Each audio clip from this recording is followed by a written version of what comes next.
Welcome to Channel 17, the Town of Colonie Government Channel.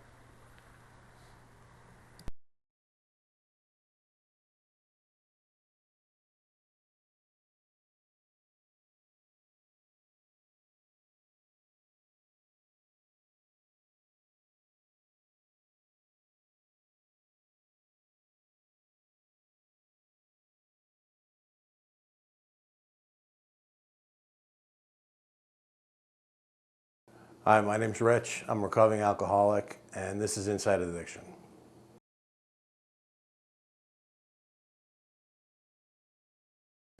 I was born here in Schenectady. Um, the early part of my life, my parents were still together. I had an older brother and a younger brother. Um,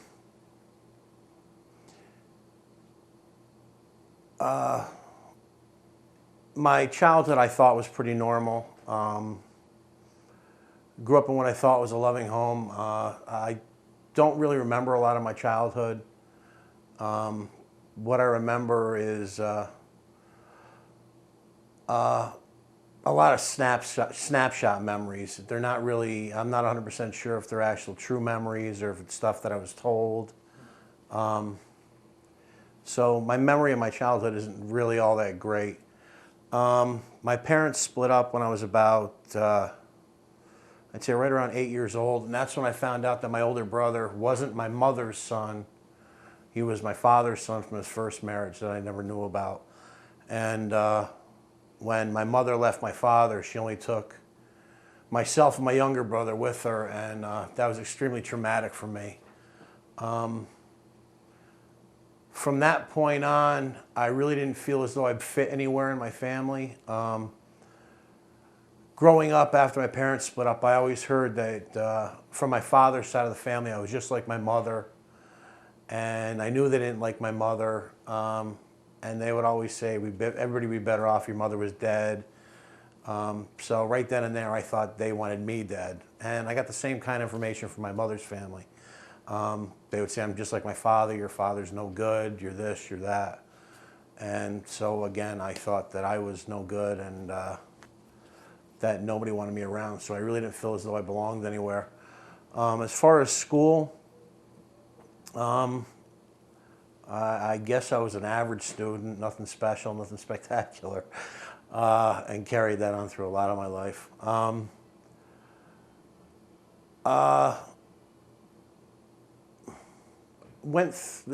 the addiction in my family, I don't know that anybody suffered from any kind of addiction in my family. I did know that my father came home drunk a couple of times, and but I never knew him to be an alcoholic. I never really remember seeing him drink or seeing anybody else in my family really drink, except for maybe at dinner. So I really couldn't say if anybody in my family was an alcoholic or any kind of a problem with addiction or not. How was school? School for me was, it was difficult. It was a place I really, again, didn't feel like I belonged. I was shy. I was an introvert. Didn't have a lot of friends. Liked to sit inside and just keep to myself, and just I was a big loner growing up as a kid until until high school, junior high school.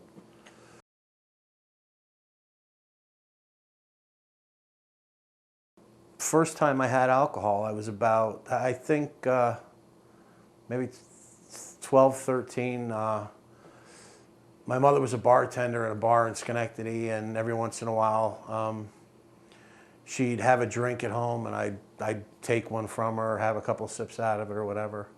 And that was the first experience I ever had with alcohol. How old were you? Like I said, around 12, 13 years old. And really don't think I touched anything else until around high school. In high school, it became a lot more prevalent. Alcohol was really accessible at my house. Like I said, my mother was a bartender, so she kept liquor in the liquor cabinet. She had a boyfriend who kept beer in the house every once in a while. My buddy who lived down the street, his parents drank, so there was always beer there. His brother was older, so there was always a beer ball left over from a weekend party or something. So drinking before school became became the norm for us on Mondays and Tuesdays, and it was fun. I mean, it got me out of my shell. I could talk to people. I wasn't ashamed of myself. I wasn't afraid. It gave me courage. It gave me I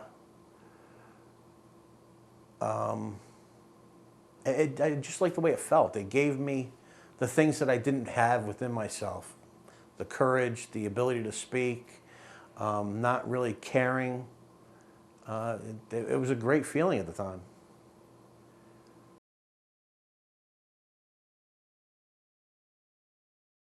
The more drinking I did, the more other things started to come into the picture. Started hanging out with other people. Started getting into pot, smoking pot. From there, around my junior and senior year, started dealing a little bit in school. Small bags of weed, joints here and there. And things progressed from there. When I got out of high school, I started in with coke, acid, a lot of speed, crank, and things just progressed. I mean, the more I did, the better I felt. I didn't care what other people thought, because the people I was hanging out with and doing the drugs with and drinking with were all doing the same stuff. So I mean, if they accepted me, then that's all I needed, because again, growing up, I didn't feel as though anybody accepted me and my family. So these were people who accepted me and welcomed me. I felt as though they were welcoming me in. So these are the people I was drawn to. And things, like I said, things just kept progressing from there. My mother got remarried, and I started stealing a lot from my mother and my stepfather, change here and there, and to get drugs and other stuff. And my mother threw me out of the house, and I had to move in with my father's mother and father, my grandparents, and which wasn't that bad, because my older brother was there, and he was my older brother, and we drank together and did a lot of stuff together and had a lot of fun. But again, that's where the consequences started. I wasn't able to hold a job, and kept surrounding myself with people, excluding myself from a lot of my family, and surrounding myself with people. The more screwed up people were, the more I was drawn to them, because I felt better about myself. And in the late 80s, I believe, I think 89 is when I got my first DWI. And that's where a large part of my life started going downhill.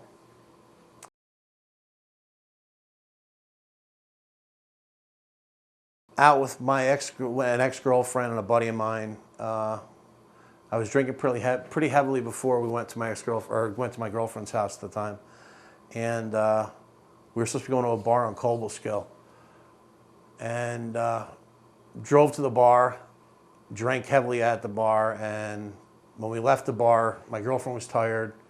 My buddy was staying over at a girl's house in Cobleskill, so I had to drive. And after driving for a while, didn't realize that I had driven the wrong way and ended up in Utica and had to turn around and come all the way back to Albany. And on the way on I-88, I ended up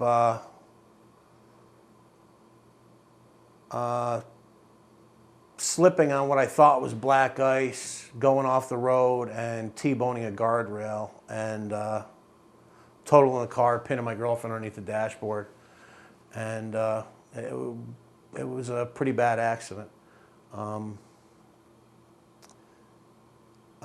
that was my first DWI. My second DWI, I was coming back from a bar in Albany, and I was going through a toll booth, and there happened to be a trooper walking between the toll booths, and he stopped me as I was paying the toll and asked me where my front license plate was. And I told him I had no idea. It wasn't my car. It was my stepfather's car. And he said, no problem, go ahead. And just as I started to pull forward about another foot, he stopped me again and said, where's your inspection sticker? It's out of date. Again, I have no idea. It's not my car. And that's when he said, well, guess what? This is your day. Pull off to the side, pulled me off to the side, and gave me a field sobriety test, and I failed miserably. And that was my second DWI. My third DWI, I got leaving a bar. I'd been there for a short time. Did a couple of beers really quick, a couple of shots with my older brother and some friends of ours, and I was leaving there to go to another bar, and made it about 7 blocks, and was pulled over by a Albany County Sheriff, or Schenectady County Sheriff, excuse me, and for no taillight. And I was about 6 doors down from my younger brother's house. And she said, you know what, have you been drinking? I said, yep, yeah, I have. I had a couple of beers. Well, we're going to arrest you for DWI, and we're going to impound the car. And I go, can I just call my younger brother? He lives right there. He lives right there. I can see his house from here. And she goes, sure, go ahead and call. I go, well, can you unhandcuff me? My hands are cuffed behind my back. She goes, if you can get the phone out of your pocket and call, you can make the call. And at the time, I thought it was a real bitchy thing to do, but I sort of know what she was doing now. And when I look back at all my DWIs, when I look back at my last 3 DWIs, I never thought that they were my fault. The first one I blamed on the weather, what I thought was the black ice. The second one was my stepfather's fault for the inspection sticker and the license plate. And the third I thought was the malfunction of the car, the tail light. On April 9th of 2010, at 1:53 in the morning, I got my 4th DWI, and I was leaving a bar that I used to work at, and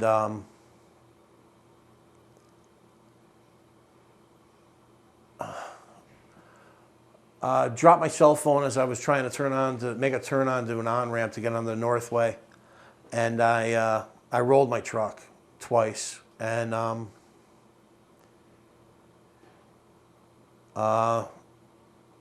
couldn't get out of the vehicle because it was on its side, and I couldn't climb out of the truck. I remember when I hit the curb and then hit the fence before the truck rolled. I remember throwing my hands up in the air and saying, I'm screwed, my life is over. I'm going to lose everything. I'm going to lose my 5-year-old daughter. I'm going to lose my job. My family's going to disown me. I'm going to lose everything. And first thing I did when the car stopped rolling was I found my phone, and I called my mother and told her that I wouldn't be seeing my daughter the next morning, that I was going to go to jail. And when she asked me what had happened, I explained it to her, and I hung up the phone. The police came, asked me what happened. I told them I'd been drinking, that basically whatever was going to happen was going to happen to me. That I couldn't get out of it. There was no turning away from this. I had no vehicle to get away. I couldn't even get out of the vehicle. The cops had to help me out of the vehicle, so I was sort of stuck there.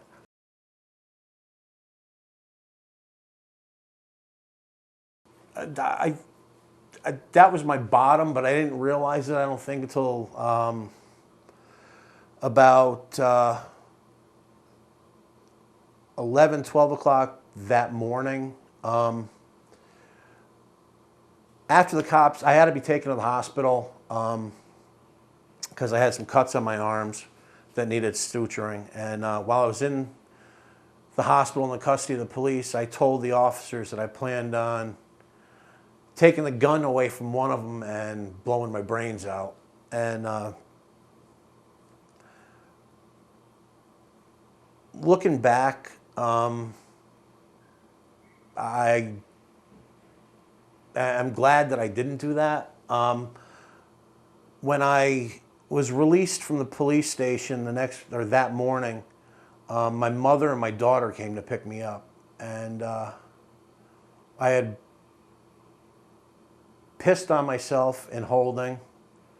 I had blood all over my shirt.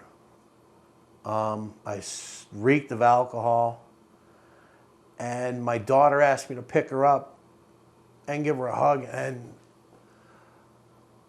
I couldn't.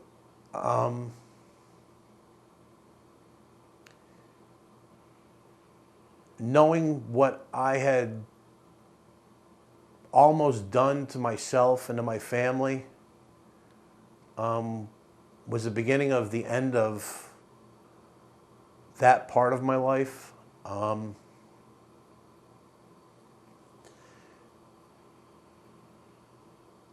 Later on that morning, you hear about people saying, asking God to take away their problem and help them with this and help them with that. I'd been doing that my whole life. I hadn't been taking any responsibility for my life. It was always everybody else's fault that everything was happening to me. And I'd always been asking God, don't let this happen to me. Please help me stop this, help me stop that. And this time I didn't. What I did was I said, God, I need a moment of clarity in my life. And if you could just give me 2 seconds just so I can look at my life with a clear head and so I can see what's going on. And he did. I had a look back at my whole entire life and what I had done and how I had affected my family and other people and how it was going to progress into my daughter. And I said, that's it. I'm done. I'm done. I can't think of any reason to keep using. There's no valid reason to have drugs in my life. There's no valid reason to have alcohol in my life. It doesn't play any significant part in the upkeep of my life or my survival or the care and love of my child. And that was it.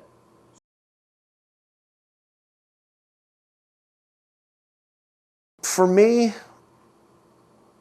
there is no hard part to recovery, and I thank God for that.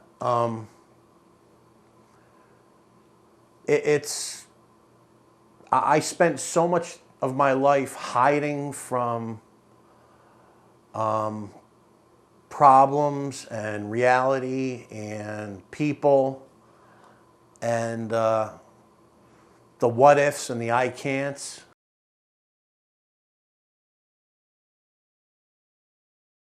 There's nothing that I can't get through. The only thing that stands in my way is me. And realizing these three things has been extremely uplifting for me. It's you hear a lot in recovery. You get a second chance at life, and that's exactly what it is. And I'm not throwing it away. I'm not squandering it for anything. You can get through anything. It's if you. People say to me all the time, well, "It must be so easy for you. You've come up with all these answers and all that." That's what works for me. But if you take a look at your life and what's important to you and the way drugs and alcohol have affected your life, if you are able to put things in perspective, what you want out of life, who you want to be, you can reach all those things and everything's attainable. Just not with drugs and alcohol. And you can do it. Anybody can do it. With help, anybody can do it. And you can do it.